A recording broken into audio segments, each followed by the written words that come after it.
Hello বন্ধুরা, আজকে তোমাদের জন্য একটি ভিডিও নিয়ে চলে এসেছি। আর সেটি হলো ফেসবুকে ফ্রেন্ড লিস্ট কীভাবে তোমরা হাইড করে রাখতে পারবে। তো ফেসবুকে ফ্রেন্ড লিস্ট কীভাবে তোমরা হাইড করে রাখতে পারবে আজকে এই ভিডিওর মধ্যে বলে দিব।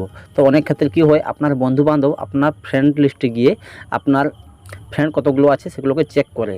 তো আজকে এই সেটিংসটি অন করলে আপনার প্রোফাইলে গিয়ে আপনার ফ্রেন্ড লিস্ট আপনার কোনো বন্ধুবান্ধব কেউই চেক করতে পারবে না। তো বন্ধু, তার জন্য কিন্তু ছোট্ট একটি সেটিংস আছে, সেটিংস কিন্তু বলে দেবো আজকে এই ভিডিওর মধ্যে। তো ভিডিওটি ফুল দেখুন এবং এই ভিডিওর মধ্যে সেটিংস সম্বন্ধে বলে দিব। তো তার জন্য কী করবেন, তার জন্য কিন্তু অ্যাট ফার্স্ট আপনাকে যেতে হবে আপনার প্রোফাইলের মধ্যে।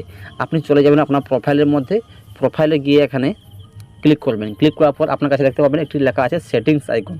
তো আপনারা এই সেটিংস আইকনে ক্লিক করবেন। সেটিংস আইকনে ক্লিক করার পর আপনার কাছে কিন্তু এরকমটা ইন্টারফেস চলে আসবে। এখানে নিচের দিকে চলে আসবেন, স্ক্রল ডাউন করবেন, নিচের দিকে এসে দেখতে পাবেন এখানে লেখা আছে how people find and contact you. তো আপনারা কিন্তু এই অপশানে ক্লিক করে দেবেন, ঠিক আছে। এখানে ক্লিক করে দেবেন। এখানে ক্লিক করার পর আপনার কাছে কিন্তু এরকম একটা ইন্টারফেস চলে আসবে, যেখানে লেখা থাকবে, তো বন্ধুরা যেখানে লেখা থাকবে who can see your friend list, এখানে দেখতে পাচ্ছেন লেখা আছে who can see your friend list. আপনারা কিন্তু এই অপশানে ক্লিক করে দেবেন। এখানে লেখা আছে পাবলিক। তো এই পাবলিক অপশানে ক্লিক করবেন। পাবলিক থাকলে এটাকে কি করবেন, এটাকে আপনারা দেখতে পাচ্ছেন লেখা আছে অনলি মি। তো আপনারা এই অনলি মিতে সিলেক্ট করে দিবেন।